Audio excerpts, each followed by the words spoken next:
माननीय मुख्यमंत्री स्वीकार करिसेंती बही छपेबारे षड़यंत्र हेइछि।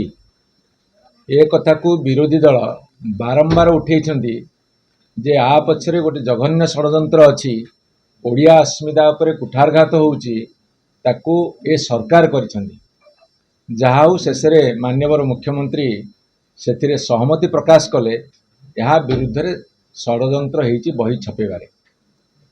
से षड़यंत्र कहा विरुद्ध रे?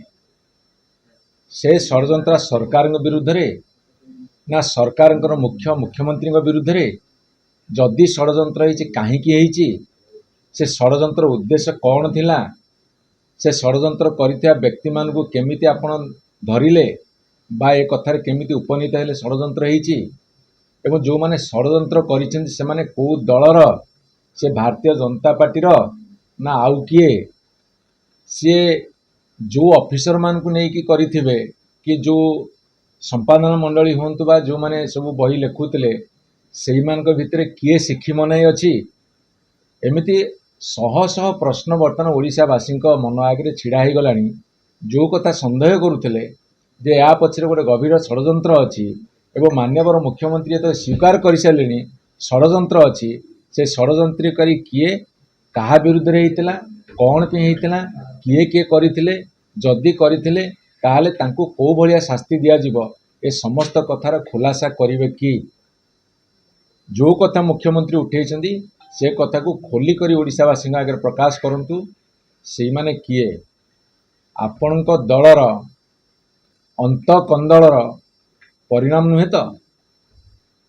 जदि षड़यंत्र करते जो सरकार अच्छी करेंगे, सरकार जो मैंने अच्छा सरकारी दल जो मैंने अच्छा से सरकारी दल लोक मानक आपण बाछिंट जो मैंने विशेष पाठ पाठ जानी ना किंतु गेरुआ बाहिनी बोलिकी बाछिंट से मानकु किए लगे षड़यंत्र करी काहाकू बदनाम कले आपण से कथा सारा ओडिशावासी आगे खोली करी तथ्य रखंतु एवं जो कठोर कार्यानुष्ठान नवा कथा नियंतु।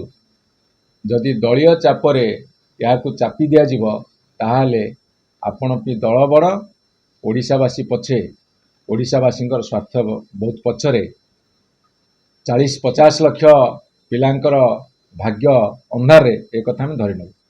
आपण देखंतु सांविधानिक विधि व्यवस्था अनुसार असेंबली बा पार्लियामेंट चले एवं असेंबली सेशन जिते थाए सेतेबेले विधानसभा सदस्य भाव में विभिन्न कथा उठा जाए, विभिन्न कथा प्रसंग में आलोचना करा जाए, तापि सब नीति नियम अच्छी एवं विधानसभा को सुचारू रूपे चलवा पाई स्टैंडिंग कमिटी, हाउस कमिटी यही भाव में अनेक गुड़े कमिटी अच्छी विभिन्न विभाग।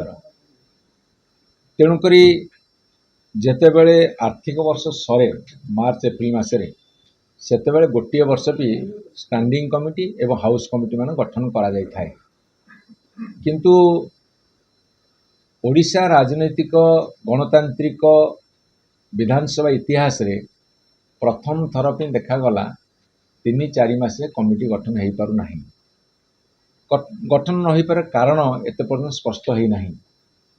किंतु जेतेबेले आमर मान्यवर विधायक रणेंद्र प्रताप सिंह, गणेश्वर बेहेरा एवं अन्यान्य दलर सदस्य माने आपको डिमांड कले तापर कमिटीर रूपरेखा तैयारी होइछि। एठी आपन आउ गोटे कथा मु स्पष्ट करदेवा को चाहे जे कमिटी को जो निर्वाचित हुअंती से नोमिनेशन पत्र भरा जाए, नोमिनेशन करा जाए, नामांकन पत्र भरा जाए।